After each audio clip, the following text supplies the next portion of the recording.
Welcome to the Jim Ruff Show. Today we have a special guest, Peggy Holman, who's here, and for the second time actually, so we get a chance to continue our conversation of last time. But this time we're going to talk about some of the thinking Peggy's been doing. She's writing a new book with the tentative title, which is Engaging Emergence. So that may not end up being the title, but it certainly describes the topic field that we're interested in talking about. So welcome, Peggy. Thank you. It's great to be here. Yes, and so we're lucky we have Neil. Her husband is one of our camera people too, so it's all in the family. Yep. So Peggy is the co-author of this book, which is, we just got back from Asia, where a lot of people have this book or talking about it. It's really amazing. That's great to know. Yes.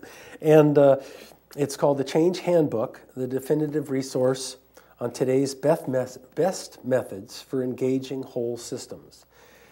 And you were telling me before we started that your interest in engaging emergence and this handbook kind of all started together. Maybe you could tell us a little bit about how you walked into this topic area. Sure. It actually began with my running into these kinds of generative or emergent change processes.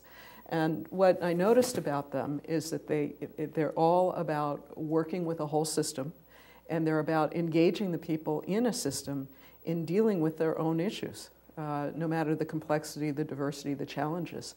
And actually what got me started in doing the Change Handbook in the first place was wanting to understand the deeper patterns that inform these practices, because they clearly work. And what I wanted to know is, why do they work? What is it about them that enables them to deal with change effectively?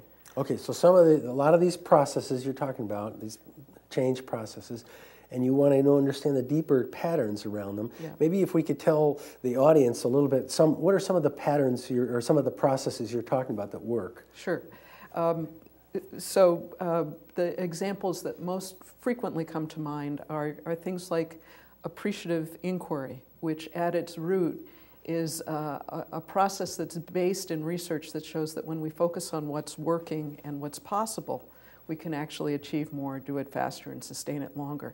Because it's based in looking at the relationship between positive image and positive action. Okay. Another is open space technology, which you and I talked about in more depth before, which is really based in the principles of self-organization and yes. People taking responsibility for what they love as an act of service. Okay. And of course, dynamic facilitation is another, which for me, one of the ahas when I first ran into DF with you was understanding how transformative the power of reflection can be. That when we have mirrored back to us what we're thinking and feeling, there is something powerful in that. Yes. And then another would be the World Cafe, and a variety of insights that I've gotten from the World Cafes. One is that the fractal nature of conversation, when there are many of us in small groups talking about a topic of broader interest, that the same conversation will start popping up no matter what conversation we're in. And actually another principle that of the World Cafe is the idea of creating hospitable conditions, which is, interestingly enough, one of the lessons out of the science of emergence, as it is emerging, is the importance of initial conditions. And so it's very much a matter of if we set up conditions where you bring a very diverse group of people together, it can disintegrate into a shouting match, yes. or turn into a very generative, creative space. And much of that has to do with how we set up the initial conditions. Yeah, so I think that's the key piece, is that in terms of when you say it works, is how do you bring together these diverse people with different views, different values, different right. feelings, and yet have that be a creative process with good results versus something that degenerates and you want to throw up your hands and right. bolt from the room. Right. So, and you're saying that, okay, here's an example of 5 technologies that you've mentioned, and you've started cheating and telling us some of the principles already, how they work. Yeah. How they work. No, that's cool. Yeah. I'm just teasing. But so maybe moving more to the principles. What are some more principles that you've discovered? Oh boy, this is it's challenging territory to put it. Because I'm actually in the process right now of matching up what it is the scientists are telling us about a theory of emergence. Yes. And the principles that come out of these whole systems change practices. So actually I want to offer a definition of emergence first so that there's at least a little bit of a framework for what we're talking about and why I think it's a good way of thinking about this. So one way to think about emergence is it's the way nature learns, and learning is about change. So basically, I find emergence promising because it's essentially a theory that's the natural process of how change takes place.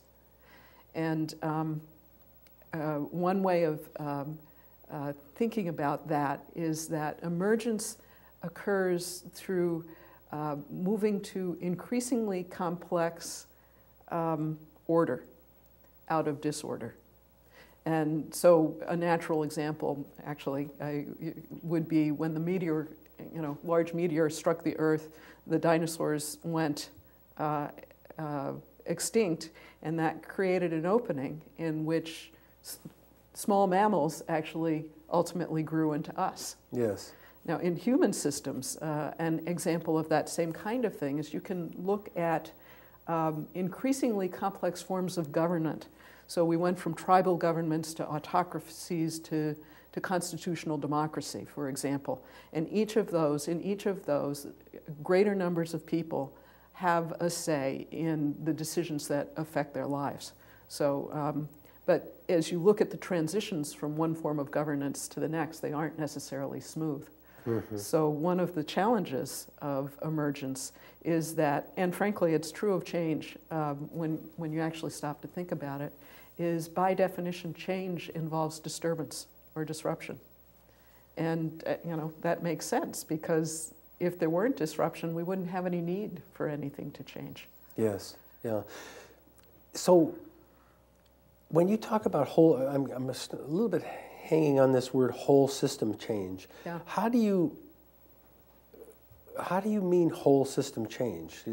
What's a whole system? Oh boy, that's always an interesting challenge. But as you well know, if I lift up one aspect of something, I'm going to find everything else connected to it in some way. So when we pick an area to work with, so for example, I've been doing work with journalists over the past 9 years. So we look at the whole system of journalism. Well, what is that? And one way of thinking about it, actually this comes out of the world of future search. There's an acronym that they use, RN. So people with authority, resources, expertise, I'm forgetting the I. Wow. And and need. Yeah. I'll think of the I in a bit. But basically, those who care, those who have a stake. Yes. In the situation is one way of drawing the boundary of what a whole system is. Of what a whole system is. And of course, as soon as you draw a boundary which excludes something, yes, and that something feels like it should be part of the system, well, guess what? As it knocks on the door and tries to get in, it creates disturbance. And so if we don't have the boundary right the first time, the system itself, because someone or something cares, is going to let us know about it. Well, this is why I'm concerned about this word whole system, because it seems to me it seems to me for these technologies that you mentioned, large system change kind of fits, but I don't see how whole system change fits because it doesn't reach out to those other aspects so much. That's what I feel anyway. Yeah. I don't know if that's true or what you're thinking. Or actually, I'm almost the opposite in the way I think about it, because when I think about large, I can have 1,000 people who are all from the same sector or same segment, and that in no way describes diversity, a very diverse system. Whereas if I think about it in terms of a whole system, for me, by definition, that means I need to be looking at what are the aspects of the way we think about this system so that we do indeed include all aspects of it. Recognizing that we're always going to get it wrong, and being open and humble about that in a way, so that when parts of the puzzle show up that we've missed, we have a chance of including them. And in a sense, it speaks to one of the aspects of this idea of engaging emergence, because you were asking me earlier, so what are some of the principles of this? Yeah. And perhaps the one that's most frequently pointed to is the idea that no one's in charge. Nice. Now think about that, change with no one in charge. Mm-hmm. Now in natural systems, that kind of makes sense because it's all about how we fit together, right? Mm-hmm. How an ecosystem, what the different parts of it do, where there's cooperation, where there's competition, and how the different aspects influence each other over time. Well, what does it mean when you're talking about change in human systems? I mean, we're very much in an orientation that says somebody's got to lead the way. And yet what's being implied, if you look at taking what we know about emergence and what it means for change in human systems, is something that we consider foundational to change, isn't what nature is telling us is the case. Right. And so in looking at that particular dimension, one of the things that's caused me to do is step back and look at, okay, so if no one's in charge, and we know disturbance is involved because there's no change without disturbance, what does that say, what's going on here? Yeah. And so one of the things that I've done as I'm beginning to explore this is look at what's the nature of the disturbance. And the thing that I realized is if you look at change, there is this dance that is always going on between a natural striving that we have for coming together, for a sense of community or unity or wholeness. And there is a dynamic also of striving to stand out, to be an individual, to be autonomous, to differentiate in some way. And so change is a continuing dance between those two forces, the forces of coming together and the forces of breaking apart. In a sense, the forces of chaos and the forces of order. Yes. And most of the time, those, dance with each other. For example, you think about a young person growing up and wanting to make their mark and have their sense of identity, and yet they are enculturated, with the values of the community that they're from. Well, let's say they leave home and live out in the world for a while and come back. Well, they bring with them new ideas, new values, and when things are working well, those slowly get integrated in. Well, we've been in a situation of late where new ideas meet resistance. And whether you're talking about the state of the auto companies or the state of the economy or the state of journalism or, places that are asking questions about, how do we change our culture? Because what we're doing right now isn't working anymore. And that's, again, a place where these ideas of how we work with emergent change, because we're not talking about little increments at this point. So let me jump to that. How do we, you've got all this technology and capability. Yeah. How do we change our culture? Let's start with the small questions, right? But I like that, though. I mean, so I just, in summary, you're talking about, okay, there's a disturbance that's involved, and upsetness maybe, and there's this sense of initial conditions and some of these principles. You've been talking about some of the principles, and I'm trying to pick up that other big one that you had. but so, and you've got the different, the positiveness of coming together and the dynamic of us wanting to be individuals and yet us needing to come together. Yeah. How do we change the culture? How is there a we that could do that? So I want to start with that aspect of disturbance where I was, just to dive into that a little deeper. So this is an indirect way of getting at your question. Because if we take a look at what's going on, what's the nature of that disturbance? In the situation we're in today, an awful lot of it is angst because our way of life, the things that we have taken for granted, the things that have been the given about the assumptions of the way things work, aren't working anymore. Right. And one of the things that does, and understandably does, is it creates anger in some of those outside who want to change the way things are, or fear because, well, we know this isn't working, but we have no picture of what can possibly replace it, or grief. I mean, I look at the newspaper people that I've worked with through the years, and I see the grief in them of something that they deeply believed in and felt brought clear and important value to democracy, and it's dying. Mm-hmm. And in truth, for something new to be born, for us to change our culture, one of the implications is the way it is now goes away. And so the story in which we've been living is dying. But the good news is that as that's dying, there actually is a new story that's being born. Yes. So part of the answer to your question of how do we change our cultures is for one thing, to be compassionate about disruption. And whether we are the cause of disruption, or whether, as one of the journalists I've been working with, who is on his way to lay off 40 people after an event I was at with him, this idea of how do we disrupt compassionately brings a quality of presence into the mix that hasn't traditionally been the way we've approached it. But when we stop and think about, what is emotionally going on, the kind of emotional roller coaster, even people who are excited by the possibilities that are inherent in the disruption, it's very charged stuff. And which brings me to this idea of the initial conditions and being a good host. What does it mean to create the conditions that invite our differences to come forward in a way that they are authentically expressed? Because if you look at the nature, another aspect of what Emergence is about, it's about the interaction of diverse agents.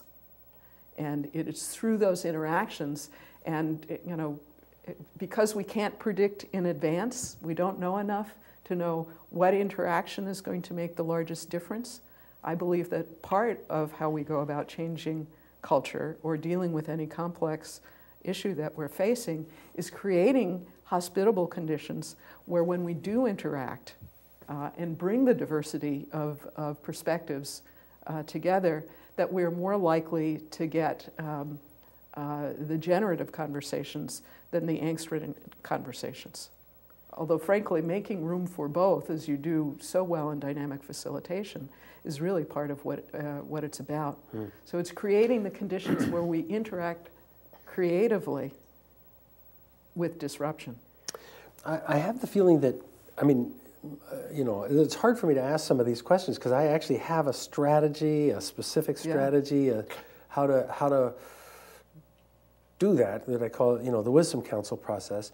But so in asking the questions, I'm realizing that I haven't done the thinking that you're doing around these deep principles, and I should maybe draw that circle down here, around the deep principles and how the interplay and I'm in a phase now of trying to look out for other processes, how they would link to the Wisdom Council, we're now using the World Cafe process with the Wisdom Council, and the open space is planned for within the.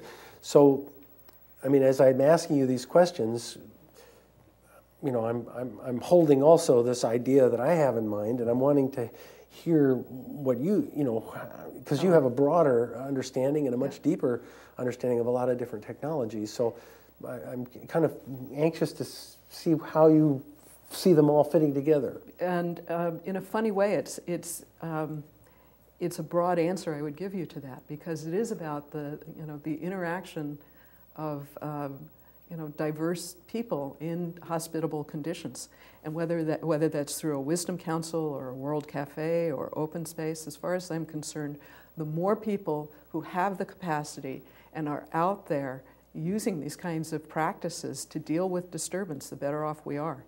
Because actually, I heard you saying as we were preparing for the show that these are about geometric changes. So it starts small, and each of these different practices and the people who are out there doing it, they're planting seeds, and as a result of it, as I hear the stories of post-wisdom council, the kinds of experiences people have, they're changed by it. As you know, these are life-changing experiences, and as I mentioned to you when we were talking about open space, that my own experience when I saw that the good of the individual and the good of the collective could both be served, it was a life-changing moment for me. That's neat. And what I'd say, what we observe, because the interesting thing about emergence is it's moving from a whole to a whole, and a more complex whole. So, for example, what comes after constitutional democracy? Yes. I suspect there is something. And well, I have an idea about what that is, yeah. but yes. So, yeah. How do we get from, constitutional democracy as the best way things are done to the next form, which, I'd say your general observation is it enables more people to have more say in the choices that govern their lives. And each step along the way is the beginning of, a geometric curve, and it starts slow. And we've been planting seeds for a good 20 years now of different ways of having difficult conversations amongst diverse people in ways that, that do spark breakthrough. And what I've observed on the small, and I believe we'll see this happen in crystallizing at the large, is that there's a turning point when people begin to see themselves in context.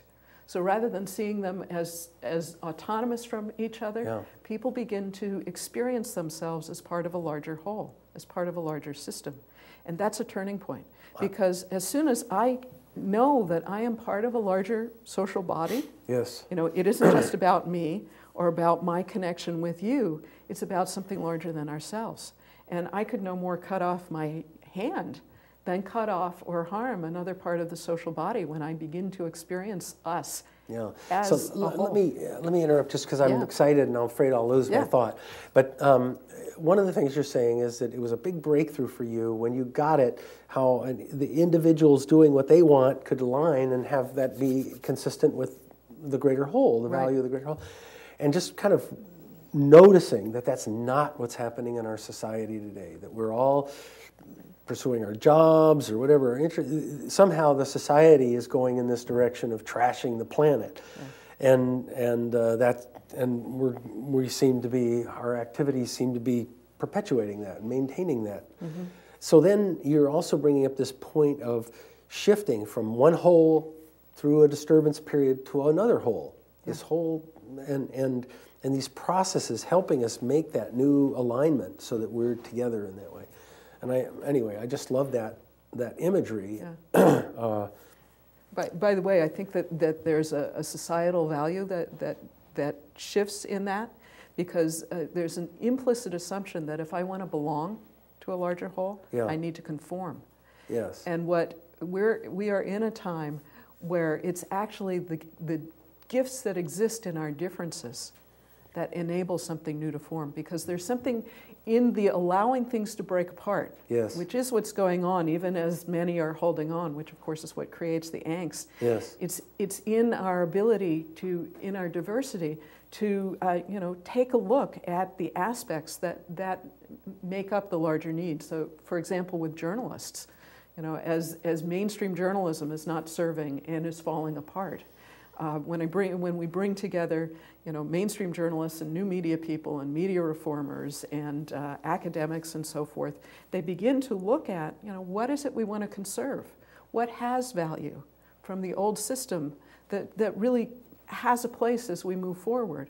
And what do we want to embrace? What does new technology allow us to do that wasn't possible before? And what's exciting, what we're seeing, is that the deeper values of journalism, the fact that it's for the public good, are enduring. They sustain, even as the fact that journalism is entrepreneurial. So come together, so we form a new whole. It sounds like that. I mean, we just have a little bit of time left, but it feels like, I love what you're saying, and I hope that's really true, but it also feels like the Fox News and the more raging, kind of angry, conformist sort of news has a resurgence also.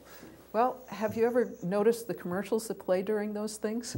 I mean, they are targeting a very narrow band audience. Yeah. And as much as we don't hear about it, they are losing audience as well. Also, yeah. And what we're seeing is this kind of very exciting resurgence that's, again, it starts small.